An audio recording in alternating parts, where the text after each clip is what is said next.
Good morning, everybody. As we all know, the administration this week released a soft rollout of their vaccine passport program.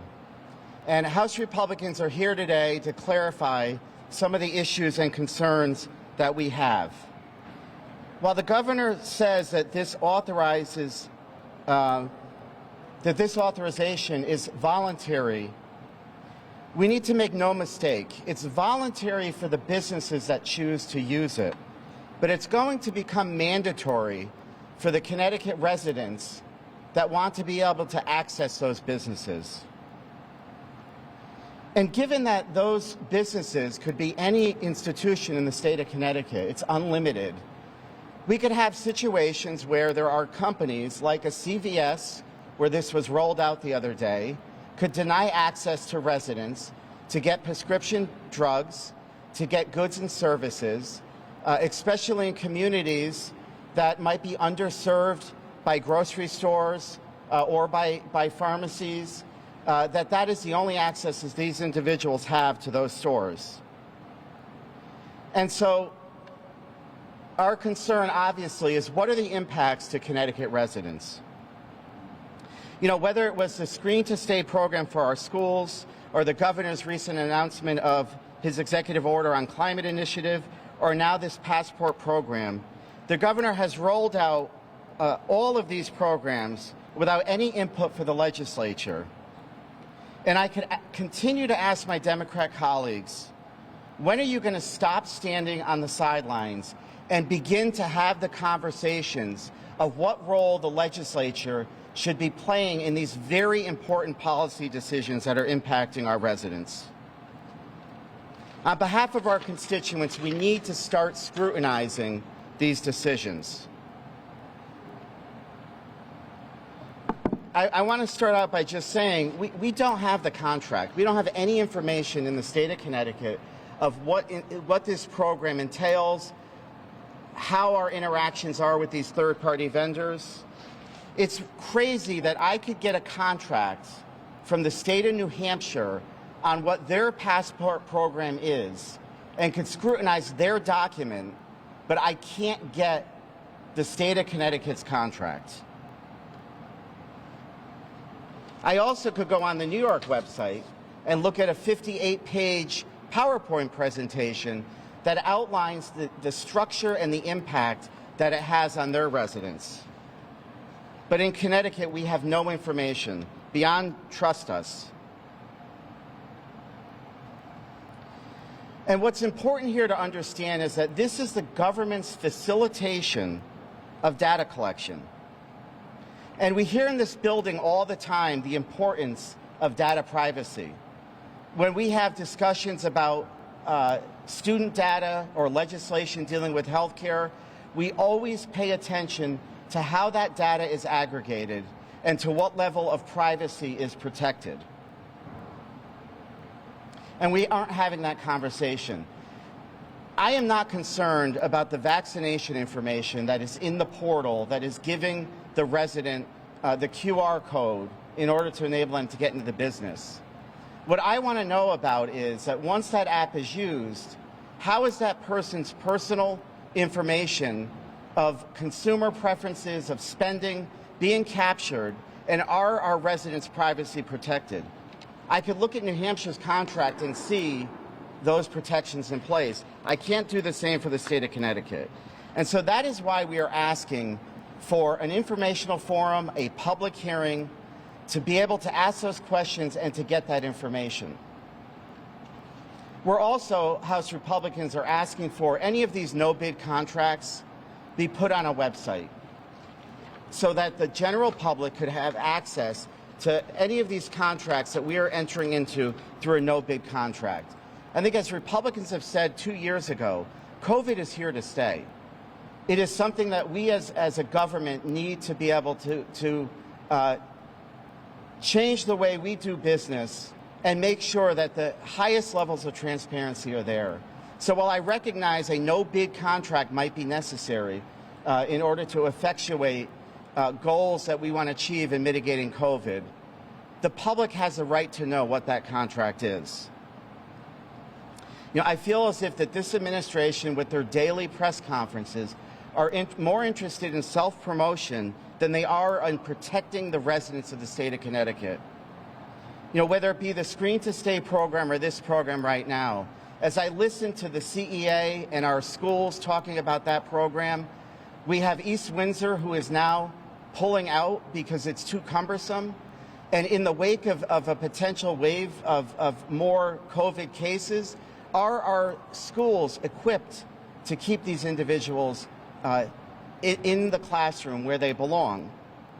All of these questions don't get answered because we don't have that level of scrutiny. So today we're calling for our legislative colleagues, our Democrat friends, to call public hearings on these issues and also begin a process that would require these contracts to be placed on a website so that we could all scrutinize them and understand the general impacts on our residents in Connecticut. And with that, I'd be happy to answer any questions.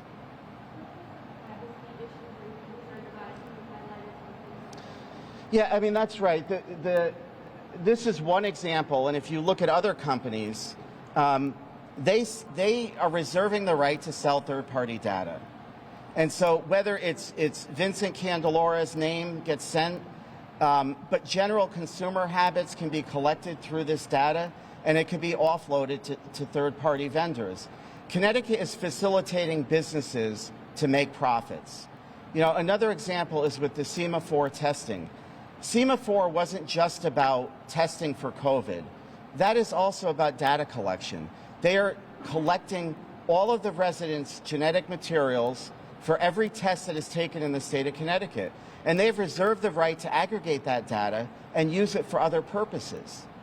Residents don't have a choice to prevent that from happening, but government does. And so we should have that conversation of, while we continue to embark through COVID, does it make sense to allow third-party vendors who are trying to facilitate and mitigate the spread of COVID? Should government be facilitating the ability for these companies to make millions of dollars off of the data that they're collecting? So we got a hold this morning when it was a press conference of the original contract, and it says all information obtained by Envision under the contract shall become and remain property of the state of Connecticut. Is that? So I think, that's one piece of it, that the Connecticut maintains property rights to it, but it still doesn't address the disclosure information of whether or not that could be sold or transmitted to a third party. And I think if we're interested in facilitating a program for people to utilize businesses in the state of Connecticut, all of that information should be protected and not be allowed to be used even by government for any type of proprietary purpose. It goes on to say that there shall be no transfer of this information and that it will not be stored at any point with the contractor. So I think that's one piece of it. I think we also need to look at the company, the smart card that is actually using the app, which I think is separate from Envision, and what that contract relationship is like as well. So if you were given that information from the governor's office that there would be no transfer of information gathering that specifics, would it be necessary to have a public hearing? I think that, yes. I think historically what we've seen out of the last 2 years, and I think the press here could probably be better testifiers than me, that getting information from the governor's office throughout the pandemic has not been very swift. And so while the governor can be nimble at issuing executive orders, they're not so nimble about providing the data that we want to see how our constituents are impacted. So your issue is not necessarily people having the opportunity to put their information into the app. You want more information about that app and what it entails, what the state is getting out of it, and what information is protected. And what third-party vendors are getting out of that information as well. Have you asked anybody in the administration some of these direct questions about, again, is there any data collection as opposed to simply verifying a digital version of what is? Members of our staff have asked those questions. Who in the administration? I'd have to ask my staff of who they've requested, but we have specifically asked for a copy of that contract, and we have not had it yet. But how about have you you as the House Minority Leader call the Chief Operating Officer, who seems to be the coordinator here, for sit down to ask these very direct questions to you? Mark, this program was baked before I was put in a position to react to the program. So the bigger problem is the administration continues to implement programs without any input from legislators. So the question shouldn't be, have I asked? The question should be, is the governor sitting down with legislators before they're issuing significant policy changes in the state of Connecticut? And I can emphatically say no. When it comes to Screen and Stay, our office had a vested interest going back to August to have programs to make sure that children were remaining in school. We see what was happening in Massachusetts. Connecticut wasn't following. We didn't get responses to any of our letters, and then we get a jack-in-the-box proposal of, here is the Screen and Stay program, this is what we're going to implement. And you know what happens? From the CEA's own words, every district was confused. They didn't know how to implement it. They're still questioning how to implement it. And I won't go through all the details of what I hear from districts, but the state of Connecticut, these agencies have just walked away from it. So we can't get the data. I continue to ask for how many children are avoiding quarantine, how many schools are using the Screen to Stay program, which we vaguely have been told 82 schools as of Monday, but now we're seeing schools opt out. So the point is, what we have right now in the state of Connecticut is a structure of releasing programs and not having a dialogue with our legislative colleagues, which should be happening. And I don't put this just on the governor's back. The Democrats in the legislature as well should be asking for this information. It's incredible to me that this governor released an executive order yesterday on climate initiatives that the legislature intentionally chose not to move forward. That he has now decided on his own that these are policies I want to advance today, when the legislature said, no, we don't want to do it. And I hear crickets from the other side of the aisle. Now, those policies didn't fail because of Republican opposition. Those policies failed by bipartisan opposition. Where are the Democrats coming to the table to say, we object to this? Why is there not, I guess, why do you think that there's not more transparency or that some of this information hasn't been shared? So the legislature hasn't required it. You know, when we extended the executive orders, obviously Republicans opposed that. The amendment that we ran was to ask for public hearings for orders prior to being issued. And that fell down on party lines. The Democrats rejected that. And so the governor is doing what he is allowed to do under the law. Democrats have chosen to not hold him accountable. And in the long run, my biggest concern is that are our children, are our residents of Connecticut best served with this kind of structure? And my answer is no, because I go home to my district and I talk to the businesses on a daily basis. I see the students. I hear what they're upset about. You know, I got a text on the way up here from my daughter. They have armed guards at every doorway to get into the school. You know, and at the same time, I turn on the news and the governor and one of our senators is announcing a program of $1.5 million of ARPA funding where students get to vote on how to spend that money. That's great feel-good legislation.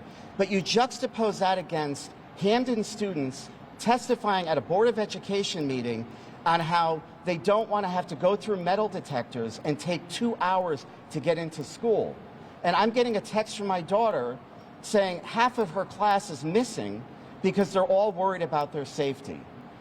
We've got to begin having those conversations and stop sugarcoating every day with press conferences of Screen to Stay or this passport program when there are significant issues facing us. And we have a public hearing on Monday that talks about, in order to fix these decisions, we need data. And guess what? The one thing that we don't have is data. And Republicans are frustrated. We ask for this data and we still don't get it. And then lo and behold, pops up another program that we have to chase and try to figure out the impacts that this is going to have on our residents. And I think if we had a more cooperative approach and more public hearings, Connecticut would be better off. So you told us here today to talk about Commissioner Passport's question. Your concern is much broader, right? Yes. I want to feel it a little bit. Can I go? Well, not really, because I mean, this is sort of the overall theme. I am pointing to this particular proposal, but collectively, when we look at this, we can't get contracts. You know, so for me to be able to go to the New Hampshire website and pull down their no bid contracts that they're entering into, why can't Connecticut do that? I mean, that's one simple solution. And also, I reiterate, we are not at a point where being nimble is critical. There are programs that take time to implement. We're better off if we have informational sessions before we implement those programs. Something you said at the top. You raised the specter of people being denied access to prescription drugs because they're not willing to use it. Do you really think that is a possibility in Connecticut based on, I mean, the governor has said this will remain voluntary. The only venues that are even asking for paper cards, as far as I can tell, are concerts. Right. Yeah, I mean, so the one thing I think I can say with COVID and where we are, it's difficult to predict anything. So if I had to predict today a business is going to be excluding residents, I don't think so. But here's the problem. When New York rolled out theirs, they delineated the businesses that they certainly want to encourage to use the passports. They talk about sports venues and arts and entertainment venues, restaurants, gyms, museums, and cultural events. That makes sense. But again, the governor has said this is a voluntary program. He rolled it out at CVS. What does that suggest when the business you choose to roll it out in is a pharmacy? We asked them a question, and they were at CVS to talk about crime. But Mark, it's all about optics, and I guess to your point, that is true. But it is about optics, and we need, as a state, to make clear to the residents what is the policy behind this passport. And I think large-scale venues, people would be, of course, amenable to use it. I went to Yankee Stadium, and they couldn't even screen for vaccination cards because they didn't have a system to do it. So there certainly is convenience. But when we get into the realm of essential services, I am concerned that CVS may choose to deny access to all unvaccinated people. You know, and I think about, you know, even an 11-year-old. You want to take your 11-year-old to the grocery store. I guess you got to find a babysitter now if they're not vaccinated. So there's a lot of issues that need to be flushed out. But do you really believe what you just outlined is realistic? That these large, But Mark, that these large commercial operations are going to tell customers you can't come in? It's not a matter of what I believe can happen. It's a matter of us as a government have an obligation to ask these questions before something is rolled out. So again, we're put in a position to hold a press conference after the unveiling of a soft rollout of a program that nobody really understands. And so now we're going to have this conversation of, can a grocery store deny access if it's the only grocery store within 30 miles of residents? And I think those are important questions to have. I want to avoid problems in the state of Connecticut, not create them. And the reason I point to the Screen and Stay program is that might have been well-intentioned as a way to keep kids in school. What we are finding when I talk to my superintendents, they are spending more time trying to figure out which parents filled out their paperwork and who's eligible for the program and not, that they can't spend time on important administrative matters that they are inundated with. And so we're seeing a town like East Windsor announce today they're not participating in the program. I don't know how many schools are participating, but if it's below 50%, we better evaluate that pretty quick, because the most important thing that we should be doing is keeping kids in school. But again, we don't have that conversation. So would you support making this available to restaurants? You said that you don't want it to be essential services. Restaurants technically really aren't essential services in the most cases, right? So, I mean, you said the sporting events and arts things, but what about restaurants? Yeah, I think that those are the conversations that we would need to have. People sitting in closed quarters, I understand that there are some restaurants that want to utilize this app, and I'm not questioning it. But to suggest this program is voluntary, it's no big deal, It is a big deal. There are other implications to it, and that is what we're raising here today. We need more dialogue. And you said that, there was a time maybe early on when government needed to be nimble or the governor needed to be nimble. Do you feel that that time has passed and now it's time to sort of use the traditional protocols of hearings and not executive orders, but doing things differently when we are in the middle of a rise of cases due to Omicron? Yeah, I think that generally, we should be trying to get back to normal government in its functioning. The point about being nimble, the governor always has executive power. So if there ever is a need for the governor to be nimble, he always has the ability to declare an emergency. This is not an all or nothing proposition. And unfortunately, it continues to be phrased that way so that we continue to be in the same perpetual state of a broad emergency declaration that gives the governor carte blanche and, most importantly, allows the Democrat majorities to take no responsibility for any decision that's being made, good or bad, and it falls on the lap of the governor. And frankly, that is part of the issue here as well. I want to go back to your vision of what may happen. And we're not here in the vacuum. There's social media. There's all kinds of speculation about where this country is going. So, are you feeding that kind of paranoia about when you talk about the idea that people might be denied access to food or prescriptions because they don't use an app?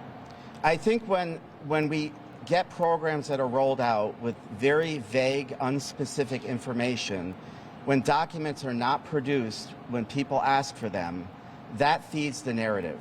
And it leaves people to speculate the good and the bad. And that is why I am saying if you shine light on these policies and bring transparency back to government, it would eliminate the conspiracy theories. And that is not happening.